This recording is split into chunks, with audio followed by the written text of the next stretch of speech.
অনেক দিন পর তোমাদের সামনে আবার চলে এলাম আমার রান্নাবান্না নিয়ে। অনেক দিন ধরে কোনো ভিডিও শেয়ার করা হয় না। যাই হোক, আজকে রাতে ছিল ডিমের ঝোল ওটা, তো তাই ভাবলাম তোমাদের সাথে একটু শেয়ার করি। অনেক দিন হলো কোনো রান্না শেয়ার করি না। তো ডিমটাকে ভালো করে সেদ্ধ করে নেওয়ার পর কড়াইতে তেল দিয়ে দিয়েছিলাম, আর তেলের মধ্যে কিন্তু নুন আর হলুদের গুঁড়োটা দিয়ে দিয়েছি। তারপর ভালো করে ডিমটাকে ভেজে নেওয়ার পর সেই তেলে আলু ভেজে নিলাম। আলু আর তুলিনি কিন্তু আমি, ওর মধ্যে সাদা জিরে, গোটা গরম মশলা ফোড়ন দিয়ে পেঁয়াজ কুচোনো দিয়ে দিয়েছি। কালারটা বেশ ভালো আসছে, দেখবে তোমরা একদিন করে। আর এতে না আলুটা খেতেও বেশ টেস্ট হয়। ওই আলু ভেজে তোলার পরে মশলা কষিয়ে আবার আলু দেওয়ার থেকে আমার মনে হয় ডাইরেক্ট একবারে কষিয়ে টষিয়ে নিলে আলুও একবারে সেদ্ধ হয়ে যায়।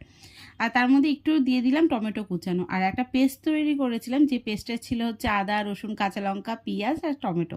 আর ঝালটা একটু কমই ছিল, কারণ তারা ঝাল অত খায় না।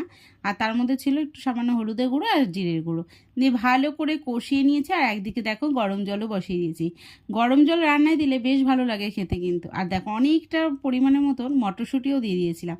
শীতকাল তো প্রায় শেষের দিকে, একদমই গরম মানে চলে এসছে, কারণ আমার ঘরে পাখা চলছেই রীতিমতন। তো মটরশুঁটি আর হয়তো বেশি দিন খাবার নেই, তার জন্য ভাবলাম বেশি করে একটু মটরশুঁটি দিয়েই দিই। তারপরে গরম জলটা ঢেলে দিলাম, আর ঢেলে দেওয়ার পরে দেখো ভালো করে টকবক করে ফুটিয়ে নেব। আর এর মধ্যে আলুটা প্রায় আমার সিদ্ধ হয়ে গেছে।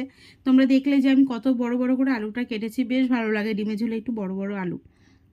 আর যখন হয়ে গেল তখন দিয়ে দিলাম কুচনো ধনে পাতা, আর তারপরে সানরাইজের গরম মশলা গুঁড়ো। আর সত্যি বলতে গরম মশলা গুঁড়ো আমার সানরাইজেরটাই ভালো লাগে, না তো বাড়ির বানানো গরম মশলা গুঁড়োটা ভালো লাগে। ব্যাস, আর কোনো গরম মশলা গুঁড়ো কিন্তু আমার ভালো লাগে না। তো ফাইনালি আমার ডিমের ঝোল কমপ্লিট। এখন আমি পার্সেলও বাড়বো, তার আগে আমার ঘরের খাবারটা বেড়ে রেখে দিচ্ছি, কারণ বাড়ির বড়রা বলে যে আগে ঘরে খাবার রেখে তারপরে দিতে হয়। যাই হোক, কেমন লাগলো সবাই বলো কিন্তু।